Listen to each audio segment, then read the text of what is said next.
Shri doctor Taj Aluva കഴിഞ്ഞ ഏതാനും ദിവസങ്ങളായി സ്വിറ്റ്സർലൻഡിലെ ദാവോസിൽ വേൾഡ് എക്കണോമിക് ഫോറം നടക്കുകയാണ്. അമേരിക്കൻ പ്രസിഡന്റ് ഡൊണാൾഡ് ട്രംപും മറ്റ് ലോക നേതാക്കളുമായുള്ള സംവാദത്തിന് വേദിയായതിനെ എങ്ങനെയാണ് ഇതിനെ നമ്മൾ നോക്കിക്കാണേണ്ടത്? താങ്കൾ ഇതിനെ എങ്ങനെ വിലയിരുത്തുന്നു? ദാവോസിൽ നടക്കുന്ന വേൾഡ് എക്കോണമിക് ഫോറം അത് പ്രത്യേകിച്ച് പുതിയ രാഷ്ട്രീയ സാമൂഹിക പശ്ചാത്തലത്തിൽ വളരെ ശ്രദ്ധ പിടിച്ചു പറ്റിയ ഒരു സംഗതിയായിരുന്നു. പ്രത്യേകിച്ച് എന്താണെന്ന് വെച്ചാൽ നമുക്കറിയാം, ഗ്രീൻലാൻഡിന്റെ മേൽ ഡൊണാൾഡ് ട്രംപ് അവകാശവാദം ഉന്നയിക്കുകയും ഏത് വിധേനയും തനിക്കത് ലഭിക്കണം, അതിന് ബലം പ്രയോഗിക്കേണ്ടി വന്നാൽ താൻ ബലം പ്രയോഗിക്കും എന്ന അർത്ഥത്തിലൊക്കെ വളരെ ശക്തമായി ഗ്രീൻലാൻഡിന്റെ മേൽ അവകാശവാദം ഉന്നയിച്ചുകൊണ്ട് ട്രംപ് മുന്നോട്ട് വന്ന പശ്ചാത്തലത്തിൽ വളരെ സങ്കീർണമായ, അതോടൊപ്പം വളരെ സെൻസിറ്റീവായ ഒരു അവസ്ഥയിലാണ് ലോകം മുഴുവൻ പ്രത്യേകിച്ച് ഈ ഉച്ചകോടിയെ നോക്കിക്കണ്ടത്. പ്രത്യേകിച്ചും തലേ ദിവസം, ട്രംപിന്റെ പ്രസംഗം നടക്കുന്നതിന്റെ തലേ ദിവസം കനേഡിയൻ പ്രധാനമന്ത്രി അദ്ദേഹത്തിന്റെ പ്രസംഗം വളരെയധികം ശ്രദ്ധ പിടിച്ചു പറ്റിയിരുന്നു. എന്ന് മാത്രമല്ല, ആ പ്രസംഗത്തെ ലോകത്തിലെ പല നിരീക്ഷകരും, പ്രത്യേകിച്ച് മാധ്യമ പ്രവർത്തകർ അടക്കം അതിനെ വിലയിരുത്തിയത് ചരിത്രത്തിൽ അപൂർവമായി മാത്രം സംഭവിക്കുന്ന ഒരു പ്രഭാഷണം നിലക്കാണ്. ഒരു CNN ഒരു ജേർണലിസ്റ്റ് അതിനെക്കുറിച്ച് പറഞ്ഞത്, കഴിഞ്ഞ 30 വർഷത്തെ രാഷ്ട്രീയ നേതാക്കളുടെ പ്രസംഗങ്ങൾ എടുത്താൽ അതിൽ ഏറ്റവും മികച്ച ഒരു പ്രസംഗമാണ് അത് എന്നാണ്. എന്ന് പറഞ്ഞാൽ ആ പ്രസംഗത്തിന്റെ ശൈലിയും ഭാഷയും മാത്രമല്ല, അത് മുന്നോട്ട് വെച്ച ചില ആശയങ്ങളുണ്ട്. പ്രത്യേകിച്ചും ലോകത്ത് ഇപ്പോൾ നടന്നുകൊണ്ടിരിക്കുന്ന ഒരു റൂൾ ബേസ്ഡ് ഇന്റർനാഷണൽ ഓർഡർ, അതായത് നിയമങ്ങളിൽ അധിഷ്ഠിതമായിട്ടുള്ള ഒരു അന്താരാഷ്ട്ര ക്രമം, ലോകക്രമം, അതാണ് ഇതുവരെ ലോകത്ത് നിലനിന്ന് പോകുന്നത്. അതായത് 1945 രണ്ടാം ലോക യുദ്ധം അവസാനിച്ചതിന് ശേഷം 1948 രൂപകൽപ്പന ചെയ്യപ്പെട്ട അല്ലെങ്കിൽ നിലവിൽ വന്ന ഐക്യരാഷ്ട്രസഭ മുന്നോട്ട് വച്ച ഏറ്റവും പ്രധാനപ്പെട്ട ഒരു സംഗതി, ലോകത്ത് രാഷ്ട്രങ്ങൾ തമ്മിലും സമൂഹങ്ങൾ തമ്മിലൊക്കെയുള്ള പ്രശ്നങ്ങൾ പരിഹരിക്കുന്നതിന് ഒരു അന്താരാഷ്ട്ര നിയമവും അതിനെ ബേസ് ചെയ്തിട്ടുള്ള, അതിനെ അടിസ്ഥാനപ്പെടുത്തിയിട്ടുള്ള ഒരു തർക്ക പരിഹാര സിസ്റ്റവും ഒരു സമ്പ്രദായവും ഒക്കെ രൂപപ്പെടുത്തിയിരുന്നു.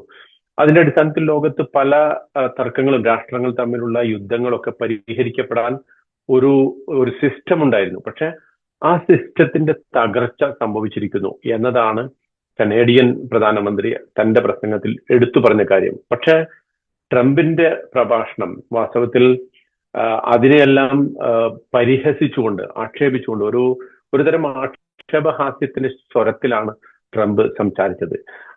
അദ്ദേഹത്തിന്റെ പ്രസംഗത്തിന്റെ ഏറ്റവും വലിയ പ്രത്യേകത, ഞാൻ എന്നുള്ളത് ഇങ്ങനെ ആവർത്തിച്ച് പറയുന്നു. എല്ലാം എന്റേത്, എല്ലാം അമേരിക്കയുടെ കീഴിലാണ് എല്ലാ രാജ്യങ്ങളും എന്ന അർത്ഥത്തിലാണ്. പാകിസ്ഥാനുമായിട്ടുള്ള സിന്ദൂർ നടന്ന ഓപ്പറേഷനും ഇന്ത്യ പാകിസ്ഥാൻ യുദ്ധമൊക്കെ അവസാനിപ്പിക്കാൻ താൻ നടത്തിയ ഇടപെടലിനൊക്കെ താൻ ഭയങ്കര സ്വയം പുകഴ്ത്തുന്ന ഒരു സ്റ്റാൻഡായിരുന്നു ട്രംപ് എടുത്തത്. അതാണ് തീർച്ചയായിട്ടും. ഒരുപാട് ലോകത്തെ പല സംഘർഷങ്ങളും, ആ സംഘർഷങ്ങളുടെ തന്നെ പേര് പോലും, അസർബൈജാന്റെ പേര് പോലും അദ്ദേഹത്തിന് നേരെ ചൊവ്വ ഉച്ചരിക്കാൻ സാധിച്ചില്ല എന്നുള്ളത് വളരെ ആ പ്രസംഗത്തെ വളരെ പരിഹാസ്യമാക്കിയ ഒരു സംഗതിയാണ്. പക്ഷെ അതിന്റെ അപ്പുറത്തേക്ക് ഈ പ്രശ്നങ്ങൾ പരിഹരിച്ചു എന്ന് പറഞ്ഞ അടുത്ത് തന്നെ വളരെ പരിഹാസ്യമായ രൂപത്തിലാണ് അതിനെക്കുറിച്ചുള്ള തന്റെ അവകാശവാദങ്ങൾ ട്രംപ് സമർപ്പിക്കുന്നത്. ഉദാഹരണം പറഞ്ഞാല്, അർമീനിയ അസർബൈജാൻ തമ്മിലെ സംഘർഷത്തെ കുറിച്ച് പറയുമ്പോൾ അസർബൈജാന്റെ പേര് പോലും നേരെ ഉച്ചരിക്കാൻ അദ്ദേഹത്തിന് സാധിക്കുന്നില്ല.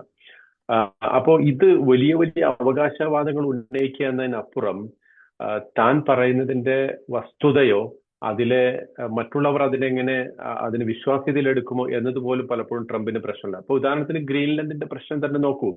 ചരിത്രപരമായി ഗ്രീൻലാൻഡ് ഒരിക്കലും അമേരിക്കയുടേതായിരുന്നിട്ടില്ല. പക്ഷെ എന്നിട്ടും ട്രംപ് പറയുന്നത് അത് അമേരിക്കയുടെ കീഴിലായിരുന്നു, അമേരിക്കക്ക് അവകാശപ്പെട്ടതാണെന്നതാണ്.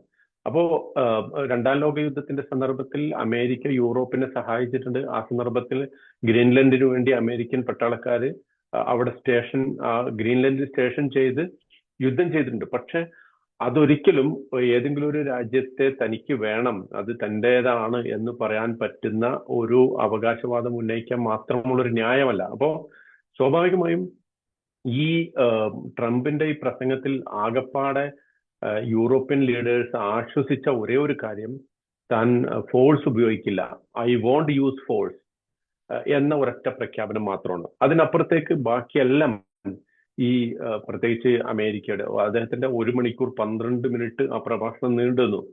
പലപ്പോഴും പല ലോക നേതാക്കളും ആ പ്രസംഗത്തിന്റെ ഇടയിൽ അവർ വേദി വരെ വിട്ടുപോകാൻ ഒരുങ്ങിയിരുന്നു എന്നതാണ് ചില റിപ്പോർട്ടുകൾ കാണിക്കുന്നത്. പക്ഷെ അവരെ സംബന്ധിച്ചിടത്തോളം അങ്ങനെ ഉപേക്ഷിച്ചു പോവുക എന്നുള്ളത് മറ്റു വലിയ രാഷ്ട്രീയ പ്രത്യാഘാതങ്ങൾക്ക് ഇടയാക്കും എന്നതുകൊണ്ട് അവർ പോയില്ല എന്ന് മാത്രമേ ഉള്ളൂ. അതേസമയം അത്രക്ക് വിരസത നിറഞ്ഞൊരു പ്രസംഗമായിരുന്നു അത്.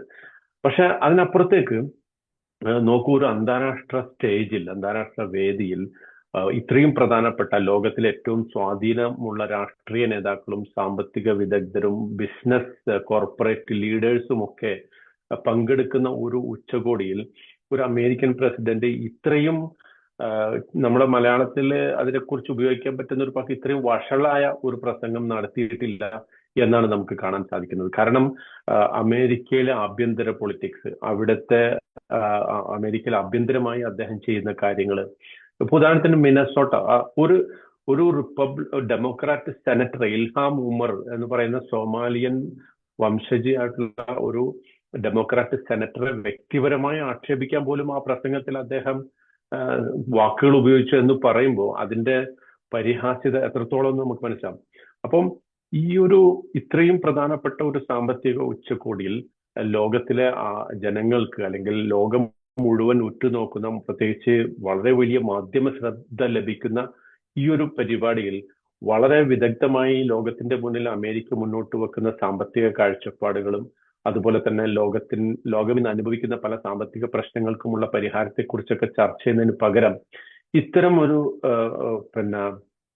പരിഹാസ്യമായ അല്ലെങ്കിൽ നിലവാരമില്ലാത്തൊരു പ്രസംഗമാണ് അമേരിക്കൻ പ്രസിഡന്റ് നടത്തിയതെന്ന് പറയുമ്പോൾ ആ രാജ്യം എത്തിപ്പെട്ട് നിൽക്കുന്ന ഒരു വലിയ പ്രതിസന്ധിയെ കൂടി നമ്മൾ അതിനകത്ത് കാണേണ്ടതുണ്ട്. ഗ്രീൻലാൻഡിന്റെ വിഷയത്തിൽ ബലം പ്രയോഗിക്കാൻ താനില്ലെന്ന അമേരിക്കൻ പ്രസിഡന്റ് ഡൊണാൾഡ് ട്രംപിന്റെ പ്രസ്താവനയുണ്ടല്ലോ, ആ വിഷയത്തിൽ മഞ്ഞുരുക്കം ഉണ്ടാകുമെന്ന് പ്രതീക്ഷിക്കുന്നുണ്ടോ? അതായത് ട്രംപ് ഒരിക്കലും യുദ്ധം ചെയ്ത് ഗ്രീൻലാൻഡ് പിടിച്ചെടുക്കുമെന്ന് പലരും വിചാരിച്ചിരുന്നില്ല. ഇതുവരെ അതിനൊരു സാധ്യത ഉണ്ട് എന്ന് വിചാരിച്ചിരുന്നില്ല. പക്ഷെ വെനിസുലയിലെ പ്രസിഡന്റ് നിക്കോളാസ് മദൂരോയെ തട്ടിക്കൊണ്ടുപോയ ആ ഒരു ഘട്ടത്തിലാണ് എന്തും ചെയ്യാൻ മടിയില്ലാത്ത, അല്ലെങ്കിൽ തന്റെ പ്രവർത്തനങ്ങൾക്കൊരു പ്രത്യാഘാതങ്ങളെ കുറിച്ച് അതിനെക്കുറിച്ച് ആലോചിക്കാത്ത ഒരു പ്രസിഡന്റ് ആണ് ട്രംപ് എന്നൊരു ചിന്തയിലേക്ക് ഈ ലോകം എത്തിപ്പെട്ടത്. പ്രത്യേകിച്ച് യൂറോപ്പിന് ആ അർത്ഥത്തിൽ പേടിയുണ്ടായിരുന്നു. അതുകൊണ്ടാണ് ഗ്രീൻലാൻഡിലേക്ക് UK, ബ്രിട്ടൻ, അതുപോലെ ബ്രിട്ടനും ജർമ്മനിയും ഫ്രാൻസും ഒക്കെ തന്നെ പട്ടാളക്കാരെ നിയോഗിക്കും എന്ന അർത്ഥത്തിൽ അതൊരു ആശങ്കയോടെ കണ്ടതുകൊണ്ടാണ് അതിനുവേണ്ടി മുതിർന്നത്. പക്ഷെ ഈ ഒരു പ്രഖ്യാപനത്തോടുകൂടി തീർച്ചയായിട്ടും ഒരു ബലപ്രയോഗത്തിലേക്ക് കാര്യങ്ങൾ പോകില്ല, ആയുധം പ്രയോഗിക്കില്ല എന്നൊരവസ്ഥ അവിടെ ഉണ്ടായിട്ടുണ്ട്. പക്ഷെ അതേ സന്ദർഭത്തിൽ ഗ്രീൻലാൻഡിന് മേലെയുള്ള അവകാശവാദം ട്രംപ് നിർത്തിയിട്ടില്ല. പ്രശ്നത്തിൽ ഒരു സംഘർഷം ഉണ്ടാവുക എന്ന പോയിന്റിൽ അവിടെ ഒരു മഞ്ഞൊരുക്കം സംഭവിച്ചിട്ടുണ്ട്. പക്ഷെ അതേ സന്ദർഭത്തിൽ ഗ്രീൻലാൻഡ് തനിക്ക് വേണം, അത് പീസ് ഓഫ് ഐസ് എന്ന് മാത്രമല്ല, അപ്പോ ഗ്രീൻലാൻഡിന്റെ പേരുച്ചരിച്ചപ്പോ തന്റെ പ്രസംഗത്തിൽ പല പ്രാവശ്യം ഐസ്ലൻഡ് ആണ് എന്നാണ് അദ്ദേഹം പറഞ്ഞത്, ഐസ്ലൻഡ് എന്ന് വരെ പറഞ്ഞു. പക്ഷെ എന്നിട്ടും പറയുന്നത് അത് എനിക്ക് വേണം. ഡെൻമാർക്ക്, അതിനേക്കാൾ അപ്പുറം നാറ്റോ എന്ന് പറയുന്ന ഈ നോർത്ത് അറ്റ്ലാന്റിക് ട്രീറ്റി ഓർഗനൈസേഷൻ, പ്രത്യേകിച്ച് അമേരിക്കയും യൂറോപ്യൻ രാജ്യങ്ങളും ഒക്കെ ചേർന്നുകൊണ്ട് ഒരു സൈനിക സഖ്യം ഉണ്ടാക്കിയതാണ് നാറ്റോ. ആ നാറ്റോയുടെ ഈ ഒരു ഭാവിയെ തന്നെ ഒരർത്ഥത്തിൽ ആശങ്കയിൽ ആഴ്ത്തിക്കൊണ്ടാണ് ട്രംപ് ഇപ്പോൾ മുന്നോട്ട് പോകുന്നത്. അതിപ്പോഴും അങ്ങനെ തന്നെ നിലനിൽക്കുന്നു, ആ പ്രശ്നം അങ്ങനെ തന്നെ നിലനിൽക്കുന്നു. കാരണം നാറ്റോ തങ്ങൾക്ക് വേണ്ടി ഒന്നും ചെയ്തിട്ടില്ല. അത് ഭയങ്കര ഗുരുതരമായ തെറ്റാണ്. പ്രത്യേകിച്ച് സെപ്റ്റംബർ 2001 സെപ്റ്റംബർ 11 അമേരിക്കയിലെ ഭീകരാക്രമണത്തിന് ശേഷം ഏറ്റവും കൂടുതൽ അമേരിക്കക്ക് സപ്പോർട്ടിന് വേണ്ടി മുന്നോട്ട് വന്നത് നാറ്റോയാണ്. അതിൽ തന്നെ ഡെൻമാർക്കിന് പ്രത്യേകം എടുത്തു നോക്കിക്കഴിഞ്ഞാൽ പിന്നെ സംഘർഷത്തിൽ, അതായത് ഇറാഖിലും അഫ്ഗാനിസ്ഥാനിലും ഒക്കെ നടന്ന സംഘർഷത്തിലൊക്കെ അമേരിക്കൻ അധിനിവേശത്തിലൊക്കെ കൊല്ലപ്പെട്ടവരുടെ കൂട്ടത്തിൽ പെർ ക്യാപിറ്റ നോക്കിക്കഴിഞ്ഞാൽ ഡെൻമാർക്കിന്റെ സൈനികർ കൂടുതൽ കൊല്ലപ്പെട്ടിട്ടുണ്ട് എന്ന് പറഞ്ഞാൽ അതിന്റെ പ്രതിശീർഷം നോക്കിക്കഴിഞ്ഞാൽ ഒരു രാജ്യത്തിന്റെ പോപ്പുലേഷൻ വെച്ചിട്ട് പ്രൊപ്പോർഷണലി എത്ര പേര് കൊല്ലപ്പെട്ടു എന്ന് നോക്കിയാൽ ഏറ്റവും കൂടുതൽ കൊല്ലപ്പെട്ട സൈനികരുള്ള ഒരു രാജ്യം ഡെൻമാർക്കാണ്. അപ്പൊ ആ അർത്ഥത്തിൽ ഡെൻമാർക്ക് തങ്ങൾക്ക് വേണ്ടി ഒന്നും ചെയ്തിട്ടില്ല, നാറ്റോ ഒന്നും ചെയ്തിട്ടില്ല എന്നൊക്കെ ട്രംപ് പ്രസ്താവിക്കുമ്പോൾ അതുണ്ടാക്കി തീർക്കുന്ന രാഷ്ട്രീയ പ്രത്യാഘാതങ്ങളെ കുറിച്ച് പോലും ചിന്തിക്കാതെയാണ് ട്രംപ് അത്തരം അവകാശവാദങ്ങൾ ഉന്നയിച്ചത് എന്നുള്ളതാണ്. അതോടൊപ്പം ഇതിന്റെ ഒരു പരിഹാസ്യത എന്ന് പറയുന്നത് നമ്മൾ നേരത്തെ പറഞ്ഞതുപോലെ ഈ ഇത്രയും ഗൗരവപ്പെട്ട വിഷയങ്ങളിൽ വളരെ ലൈറ്റ് ആയിക്കൊണ്ട് വളരെ ദുർബലമായ വസ്തുതയ്ക്ക് നിരക്കാത്ത വാദങ്ങൾ ഉന്നയിച്ചുകൊണ്ട് ട്രംപ് മുന്നോട്ട് പോകുമ്പോൾ ഈ വിഷയത്തിലൊക്കെ ഒരു വിശ്വസിക്കാൻ പറ്റാത്ത ആളായിരുന്നു അല്ലെങ്കിൽ ആളാണ് ട്രംപ് എന്ന് ലോകത്തിന് വിശ്വസിക്കേണ്ടി വരുന്നുണ്ട്. ഇപ്പൊ നോക്കൂ, കനേഡിയൻ പ്രൈം മിനിസ്റ്റർക്ക് എതിരെ അദ്ദേഹം നടത്തിയ നേരത്തെ പറഞ്ഞ ചരിത്രപ്രസിദ്ധമായ പ്രസംഗം, അത്രത്തോളം ചരിത്രപരമാണ് ആ പ്രസംഗം. അതിന്റെ വാക്കുകൾ, അതിലുപയോഗിച്ച പദങ്ങൾ ഉൾപ്പെടെ അതിന്റെ തത്വം, ആ പ്രസംഗം മുന്നോട്ട് വെച്ച തത്വങ്ങളൊക്കെ അടക്കം നോക്കിക്കഴിഞ്ഞാൽ വളരെ അത്രത്തോളം ഗഹനമായ പ്രസംഗത്തിന് ട്രംപ് മറുപടി പറഞ്ഞത് കാനഡക്ക് നമ്മളോട് ദേഷ്യമാണ്, ഞങ്ങളില്ലെങ്കിൽ കാനഡ ഇല്ല എന്ന അർത്ഥത്തിൽ. ഞങ്ങളാണ് കാനഡയെ സപ്പോർട്ട് ചെയ്ത് നിർത്തുന്നത്, സാമ്പത്തികമായിട്ടും സൈനികമായും ഒക്കെ കാനഡ നിലനിൽക്കാൻ കാരണം ഞങ്ങളാണ് എന്ന് ട്രംപ് പറയുമ്പോൾ അതിൽ പിന്നെ സംസാരത്തിൽ അടങ്ങിയിട്ടുള്ള ഔദ്യത്യവും അഹങ്കാരവും ഒക്കെ ലോകത്തിന് മുന്നിൽ അദ്ദേഹത്തെ തന്നെയും അമേരിക്കയെ തന്നെയും ഒരു പരിഹാസ്യപാത്രമാക്കുന്ന രൂപത്തിലാണ് അദ്ദേഹം അതിനെ കാണുന്നത് എന്ന് കാണാൻ സാധിക്കും. ചുരുക്കി പറഞ്ഞാൽ ഈ ഗ്രീൻലാൻഡിന്റെ വിഷയത്തിൽ ഒരു മഞ്ഞുരുക്കം സൈനികമായ നടപടിയുടെ വിഷയത്തിൽ ഉണ്ടായിട്ടുണ്ടെങ്കിലും മറ്റു വിഷയങ്ങളിൽ താൻ നേരത്തെ തന്നെ പറഞ്ഞു പോരുന്ന ആ വാദങ്ങളിൽ ട്രംപ് ഉറച്ചു നിൽക്കുന്നു എന്ന് വേണം നമ്മൾ മനസ്സിലാക്കാൻ. നമുക്ക് അവസാനമായി ചർച്ച അവസാനിപ്പിക്കുകയാണ്. മൊത്തത്തിൽ ദാവോസിലെ ട്രംപിന്റെ പ്രസംഗത്തെ ചുരുക്കി എങ്ങനെ വിലയിരുത്താം?